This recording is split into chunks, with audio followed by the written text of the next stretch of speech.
When I was still very new in my faith, one of my favorite things to do was to go to a local Christian bookstore in my neighborhood in Garland, Texas. I didn't have much money, so I couldn't purchase much, but I just loved to take my then 3-year-old daughter and just walk around and peruse all the different Bibles and books and resources about the Bible that were there. But it's the name of the store, James 1:5, that might have been the most helpful to me in my early days because it acquainted me with today's verse, James 1:5. James 1:5 is an extremely significant verse. It's a life verse. It's one of the most important verses we need to apply if we want to continuously grow as a follower of Christ. And this is what it says. But if any of you lack wisdom, let him ask of God, who gives to all generously and without reproach, and it will be given to him. Wisdom is the key word here. And it's not just any wisdom James is talking about, but biblical wisdom, godly wisdom. What does that mean? For our purposes, here's a working definition.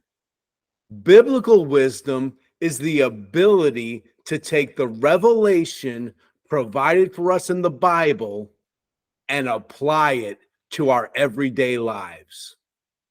There are so many benefits to possessing wisdom, but let me quickly give you 5.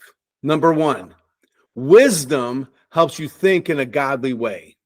A wise person begins to think like God thinks about the various issues of life. Number 2, wisdom helps you think more logically.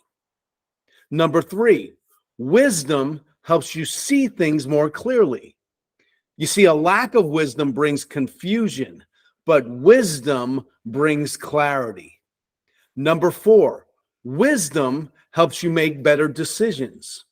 When you see an issue clearly, you are then in the position to make the best possible decision. And then number 5, I really love this one. Wisdom enables you to see trouble coming and take action ahead of time. 2 Corinthians 2:11 tells us we don't have to be ignorant to Satan's schemes. Satan's forces do scheme against the people of God, but with wisdom, we can see it coming and respond appropriately. To be forewarned is to be forearmed. Listen to this verse from Proverbs 27:12. It says, a prudent person sees evil and hides himself, but the naive proceed and pay the penalty. A prudent person is a strategically wise person. They're like a chess player in the game of life. So a strategically wise person sees the evil ahead of time and takes action ahead of time. When we're non-wise, we are more easily blindsided. Now, how do we acquire wisdom? This verse tells us it's simple. Ask. God wants to give us wisdom. That's a huge takeaway from this verse. God delights when we take the wisdom he gives us and then apply it to our lives. Look at how James describes God's response. God gives wisdom to those who ask, number 1, generously, and number 2, without reproach. I love that it says without reproach. Without reproach just means to address someone in such a way as to express disapproval or disappointment. That's not God's posture towards us. He's not sitting up in heaven going, well, here's Chris again, bothering me for wisdom. He's such a mess, right? God doesn't think like that towards us. No, wisdom is a blessing he loves to give us. Now, let's finish our time together with an effective way to develop a wisdom mindset.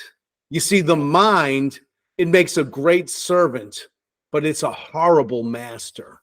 Our minds, if they're left alone, our minds will take us on all kinds of crazy trips, take us in all kinds of crazy directions. But we have the ability to take control of our minds. We're told in the Bible to set our minds on things above. And when we set our minds on whatever we set our minds on, that becomes our mindset. And so we want to have a wisdom mindset. Many years ago, a wise person pointed out to me, and you may have heard this as well, that the Bible had an entire book devoted to wisdom, the book of Proverbs. Most people know that. But this person then pointed out that there are 31 chapters in the book of Proverbs, one proverb for each day of the month. And in some months, there's a couple of extra proverbs.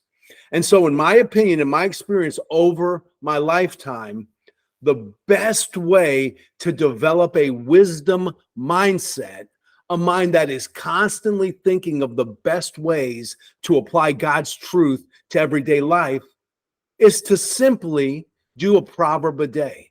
That might look differently to every person, but this is what it looks like for me. Okay, so my morning consists of going to the gym almost as soon as I wake up.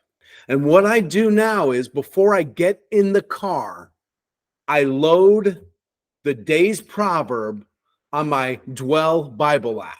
So for example, yesterday was the 27th. So I loaded up Proverbs 27 and then I put it on repeat. And by the time I made it to the gym, I had already heard Proverbs 27 multiple times. I was meditating on the things that stood out to me. And by the time I went into the gym, I had already set my mind on wisdom, and that set the tone for the entire day. It made my day better. It made me make better decisions throughout the day. You might have experience with this as well. If you have never done this before, I want to challenge you to try it. And then send me a note telling me what you think. And if you have done this before, I'd love to hear your testimony regarding it. Proverbs says iron sharpens iron. When we hear each other's stories, it encourages us. So email me at chris@rcpeoria.org. Today, remember, do you need wisdom for a situation you're facing this week? Ask God. He will give it to you, and he'll give it to you generously and without reproach.